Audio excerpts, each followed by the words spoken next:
I played 6.5 hours Demon Slayer the Hinokami Chronicles and wanted to give you guys my first impressions of the game. Let's start with the story mode since the game throws you straight into it from the start. It's a kind of RPG's experience which lets you play through some events of the enemy. As Tanjiro, you go through some very small and linear map sections where you fight demons in random encounters.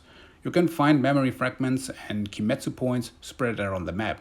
Due to copyright, I can't show you memory fragments, but those will play static cutscenes from the enemy. With the Kimetsu points, you can buy rewards like characters, music, and fancy stuff for your online ID. You can gather also Kimetsu points playing against the AI in versus mode, but don't worry, you don't have to grind points like crazy in able to unlock characters, you unlock them while progressing through the story. Other things like battle attire and arenas can be unlocked also by fulfilling certain conditions like finishing the story battles with S ranks. So points are optional and you don't have to use them at all. In terms of side activities, expect here the bare minimum because it's simply going through some dialogues.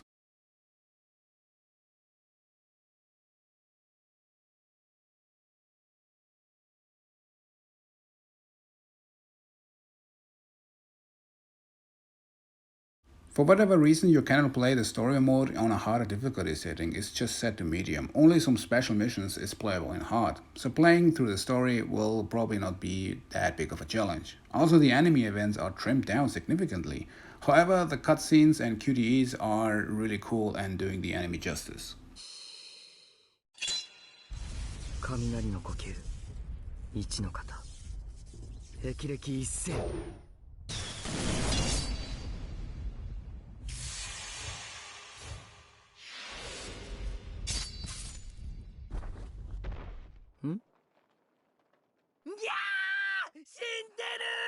Now with that out of the way, let's talk about the bread and butter of this game. I'm playing the version 1.02 on my PlayStation 5 and it runs on 30 FPS. I cannot tell you if Sega will release an update for 60 FPS, but the game runs smooth.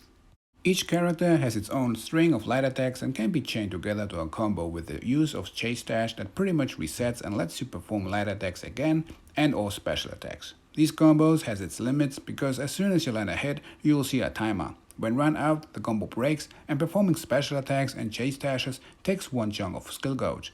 Down left, you have your special gauge that fills when hit or getting hit by your opponent. When the bar is filled, you can perform the ultimate art attack.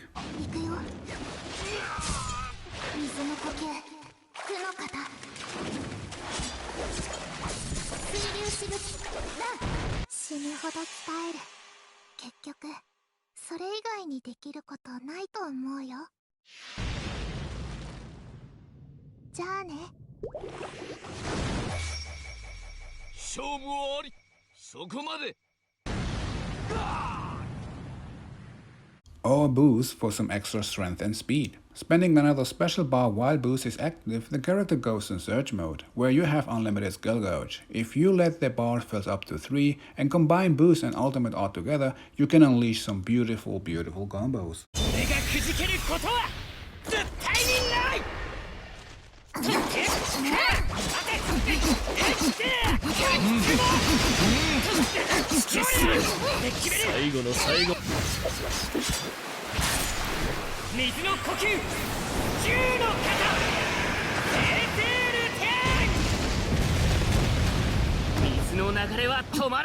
Oh, and yeah, you also have a heavy attack that absorbs attacks from opponents. On the defending side, players can use parries to leave your opponent completely vulnerable to counters, especially if your opponent smashes buttons like crazy. Same goes for evades. Parrying and evading perfectly and punish your opponent with a 25 hit combo feels pretty good, I must say. It's nice to see that you have some great tools against button smashers. So it's pretty much timing. Time your skill gauge for combos on the offense and time parries on evades or the other.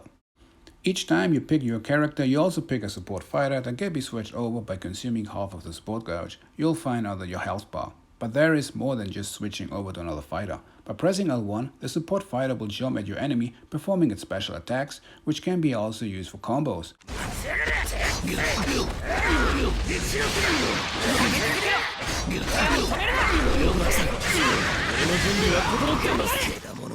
Your support fighter can also be used as a combo breaker by using the entire support gauge. Your support fighter will come to your rescue and carry you away from your opponent. People want to know how does online play, but unfortunately ranked matches are not open yet, so I really couldn't try it out. However, I played a couple of rounds against Grey Fang and netcode seemed fine. There were barely any noticeable delay. Only cutscenes from Ultimate Arts attacks were a bit laggy, but it was fun. Now I will do say that I had a very similar experience with Mortal Kombat 11. I got the game back then also very early and I played against some guys from the US and didn't have any issues. But on release, it got much worse. I just want to be very honest here, so please don't take my word for granted, because that could be the same case here with Demon Slayer.